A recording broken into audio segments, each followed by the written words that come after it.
Every day, play every day, and you grow, grow, grow. To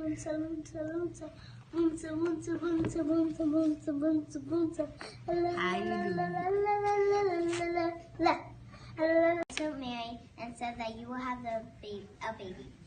And in those days, it was important to have a baby to the women because they knew that the Messiah was going to be born. And they were even more happier when they found out that it was a boy. And so one day, Mary and Joseph had a trip that was they lived in Jerusalem and they had a trip to go to Bethlehem. And they were finding a place to stay. But every time they went to someone, they said, I don't have enough food. My house is already full. And then they asked another person, and he said, oh yeah, you can use my barn in the back. And that night, the Christ, Jesus, was born, the Messiah. About the Bible is when Peter and his fishermen were on a boat that day, and they could not find that much fish. They found 0 in the net. So Peter did not like that. And then Jesus put fish in the water so Peter could take it in the net, and there was a whole bunch of fish, maybe more than 100. And so they could not pull it back in the boat. And so they needed to drag it to the shore. And that's one of the miracles that Jesus did for his people. So we were talking about the 12-year-old girl who was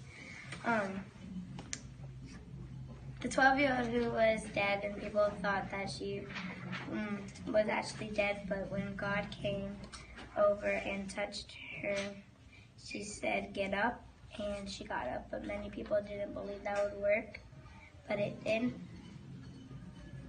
And that's it.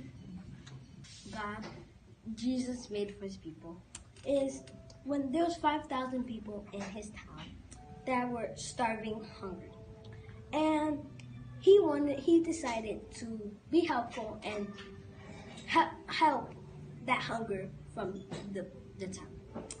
And so a little boy that was nice enough to give Jesus 2 fishes and 5 loaves of bread.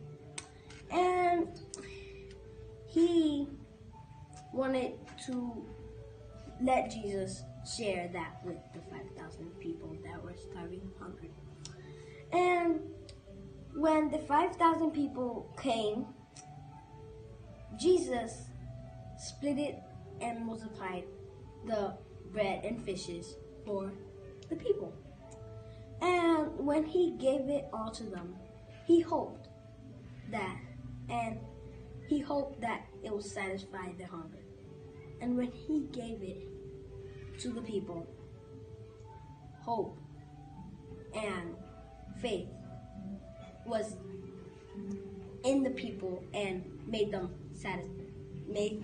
be satisfied from their hunger. And that's another miracle that Jesus did from his people. Then came the day of unleavened bread. Jesus sent Peter and John, saying, Go and make preparations for us to eat the Passover. When the hour came, Jesus and his apostles reclined at the table, and he said to them, I have eagerly desired to eat this Passover with you before I suffer. For I tell you, I will not eat it again until it finds fulfillment in the kingdom of God. After taking the cup, he gave thanks and said, Take this and divide it among you. For I tell you, I will not drink again from the fruit of the vine until the kingdom of God comes. And he took the bread, gave thanks and broke it, and he gave it to them, saying, This is my body given for you. Do this in remembrance of me. In the same way, after the supper, he took the cup, saying, This cup is a new covenant in my blood, which is poured out for you. But the hand of him who is going to betray me is with mine on the table. the Son of Man will go as has been decreed, but woe at the man who betrays him. Then they began to question among themselves which of them it might be who would do this.